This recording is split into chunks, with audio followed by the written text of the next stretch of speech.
Мен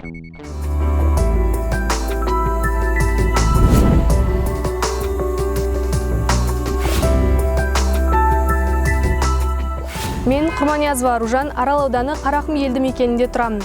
Нөмір 59-ші орта мектептің 9-шы сынып оқушысымын. Қобыланды батыр жырынан үзінді оқып берейін.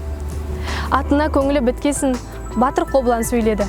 Әуелі Алла анайым, хақ жаратқан Құдайым, үйдегі құртқа жұбайым, жарым олқы болды деп, жемеймін тіпті уайым.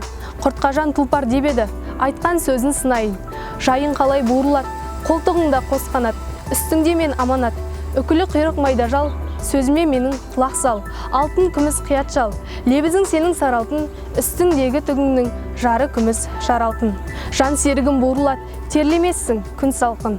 Жылқыда тұлпар сен едің, жігітте сұңғар мен едім. Қыдыра жалды қыл құйрық, сенен озбас деп едім. Екі аяқты бір басты, менен озбас деп едім. Біздің ауыл ағыста, есебі жоқ алыста, азулының бойында, жылқылары қамыста.